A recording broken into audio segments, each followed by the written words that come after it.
Yo les gars, vous allez bien ou quoi? On se retrouve pour une toute nouvelle vidéo aujourd'hui sur GTA V. On va s'intéresser les potos aujourd'hui aux drones. Et ouais, lorsque je vous ai montré cette image ce matin, lors justement, même avant d'ailleurs la parution du DLC, je vous ai montré les images du drone qui ont été trouvées par Foxy Snap dans les fichiers du jeu et d'autres véhicules également. Beaucoup de personnes ont un petit peu fait trembler mon espace commentaire et même internet tout entier et plus particulièrement Twitter a tremblé à la vue de ce drone, à l'idée justement de pouvoir conduire ça et piloter entre guillemets dans GTA Online. Justement, on va se poser la question, est-ce qu'on pourra acheter ce drone? Est-ce qu'on pourra l'utiliser à notre propre utilisation personnelle, si je puis dire, dans le jeu? Aller se balader tranquillement avec son drone dans Los Santos ou plein de choses comme ça? Honnêtement, non, je ne pense pas. Pourquoi? Ce drone vient bel et bien de certaines missions justement de piratage qui sont encore inédites. Et c'est un abonné qui m'a identifié sur Twitter, un grand merci à toi.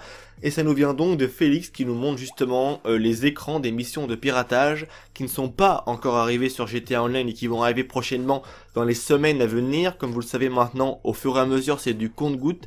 Chaque semaine, un nouvel élément ou deux ou trois et ainsi de suite, tu vois ce que je veux dire, histoire que le DLC puisse durer un maximum de temps. Donc on ne sait pas quand ces nouvelles missions vont arriver, mais la chose qu'on peut savoir maintenant, c'est que le drone sera utilisable dans l'une de ces fameuses missions de piratage qui sont inédites. On a différentes images, donc celle avec le drone à Life Invader, en haut à gauche on a un 4x4 blindé, on a également aussi un véhicule, enfin un fourgon qui transporte de l'argent, un fourgon blindé. On a également aussi une scène où on voit un genre d'homme en costume qui est en train de faire exploser a priori un véhicule, et on voit aussi une bijouterie. On aura très certainement des casses à faire, des missions de piratage comme c'est appelé tout simplement. Et je vous remonte également aussi une autre image, puisque Rockstar, d'après certaines informations, avait envie de faire les choses en grand pour ce DLC, et on a justement donc cette image avec des nouvelles missions a priori que l'on pourra faire et qui sont aussi des missions de hacking mission, comme c'est bel et bien écrit. Donc voilà certainement à quoi va servir tout particulièrement le drone et tous ces engins du genre. Ce sera des véhicules utilisés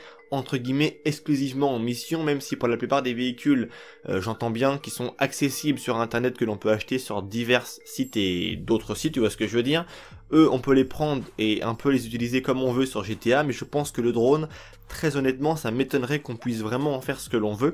En tout cas, ça me semblerait assez étrange. Donc je vous remets les images à l'écran en ce qui concerne ces fameuses missions de piratage qui ne sont pas encore disponibles, je le répète, sur GTA Online, mais qui vont arriver prochainement.